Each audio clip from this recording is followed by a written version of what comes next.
नवीन विक्रम करणार आहेस आणि 4444वा प्रयोग सही रे सहीचा. मी 20 की 21 वर्षांपूर्वी नाटक बघितलेलं होतं आणि आत्ताच पुन्हा एकदा नाटक बघायचा योग आला गेल्याच महिन्यामध्ये, सही रे सही.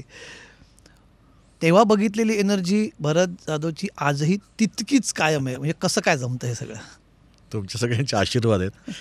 एकतर त्या नाटकाची गंमत तो स्पीड आहे, वेग आहे.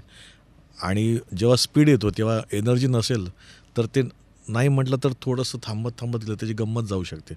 आणि ही एनर्जी अजून एक दुसरं कारण की पहिल्या एंट्रीपासून ज्या टाळ्या शिट्ट्या येतात ना, ते नकळत ते एक वेगळी एनर्जी मिळते कलाकारांना.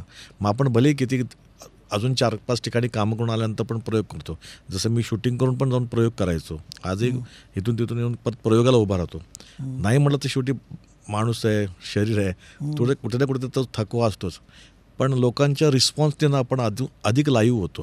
तर मला असं वाटतं की हीच मोठी गंमत की लोकांच्या रिस्पॉन्स ज्या पद्धतीने देतात ना, त्या नकळत आपल्यातली एक एनर्जी म्हणजे समोर एनर्जी घ्यायची, ती आपल्यात बंद करायची आणि परत ती एनर्जी लोकांना द्यायची. त्याची गंमत आहे. पण हे ऐकायला खूप सोपं वाटतं. म्हणजे एनर्जी ठीक आहे, इव्हेंट एक एनर्जीचं आहे, पण नाटक बघताना ना या नाटकासाठी खूप फिजिकल एनर्जी लागते. म्हणजे 3-3, 4-4 पात्र करताना इकडून एंट्री, इकडनं एक्झिट, परत दुसऱ्या पेशामध्ये लगेच पात्र येतं. हे इतकं करण्यासाठी खूप फिजिकल एनर्जी पण लागते. हे कसं म्हणजे ही काय प्रेक्षकांना आणू शकत नाही, तुम्हाला आता सांगावी लागते ती एनर्जी. ही कुठून येते?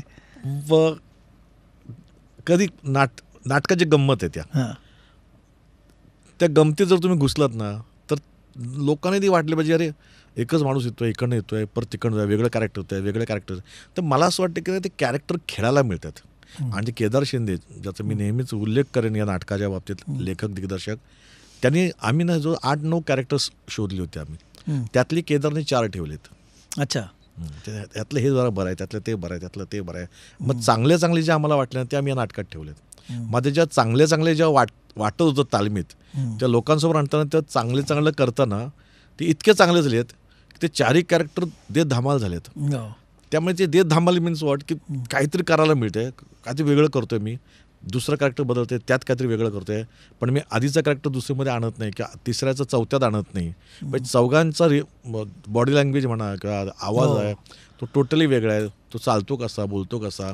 कारण नंतर सेकंड हाफ जो आहे ना नाटकाचा तो एकाच कॉस्ट्युममध्ये आहे. फक्त लोकांना आवाज आणि बॉडी लँग्वेजमध्ये कळते की हा तो नाही, ह्यांचा माणूस आहे, तो त्यांचा माणूस आहे. ते हे जेव्हा गंमत खेळायला मोठी कसब मी खेळायला मिळते तेव्हा ऍक्टरने खेळायलाच पाहिजे.